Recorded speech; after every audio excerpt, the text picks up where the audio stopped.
Hey guys, I'm Councillor Lisa Robinson. Recently, the Mayor and the CAO issued a statement declaring that due to my so-called disruptive conduct, the two of them have decided that staff will not attend upcoming public meetings for the month of March. They claim this decision is made to protect employees from harassment and to ensure a respectful, harassment-free workplace. However, what's really happening is far more troubling.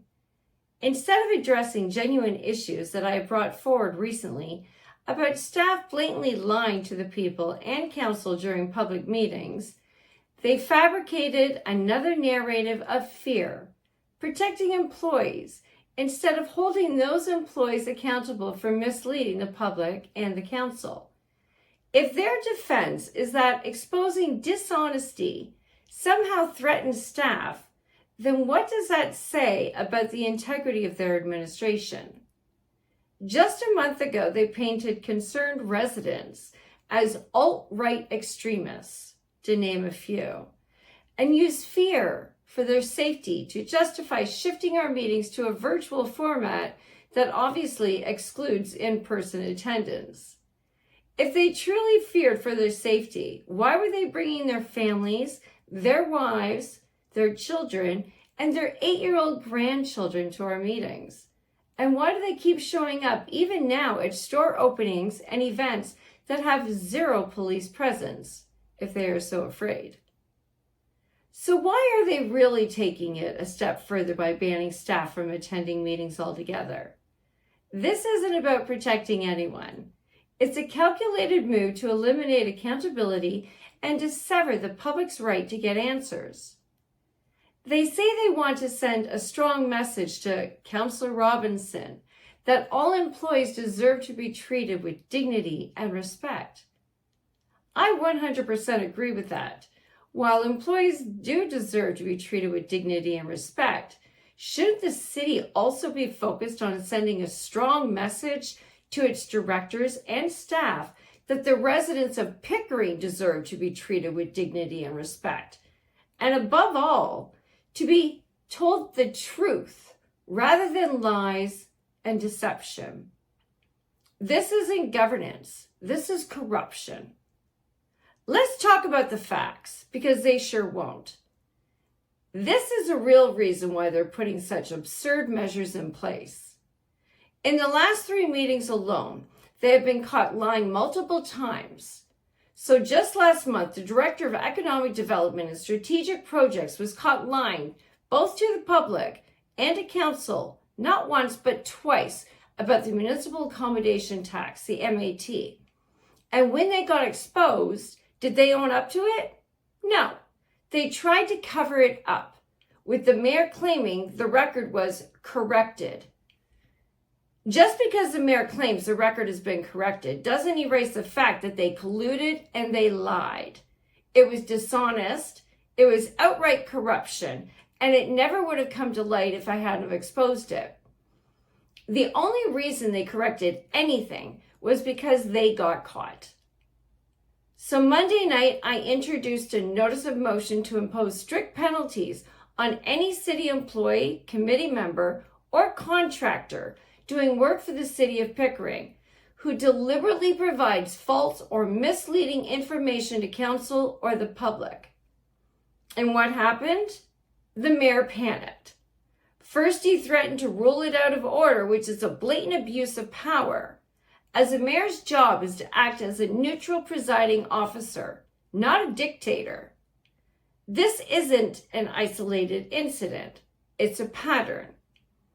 Then, realizing how bad that looked, he dismissed it with basically a smug, "There is no basis of fact, but you can try and get a seconder." How's that?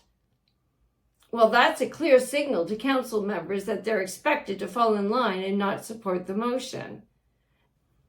This kind of behavior is a form of political intimidation, a way for the mayor to exert control without having to explicitly tell members what to do. This has also become a pattern. But here's a bigger question. Why would an honest mayor be terrified of holding liars accountable? Because he knows that accountability starts with him. If the truth really mattered in his administration, he'd have no problem supporting penalties for dishonesty. Instead, he's doing everything he can to shut it down. That tells you everything that you need to know. Now, in the mayor and the CAO's latest pathetic statement, which I will include at the end of this video, is nothing more than a desperate smear campaign to distract from the truth.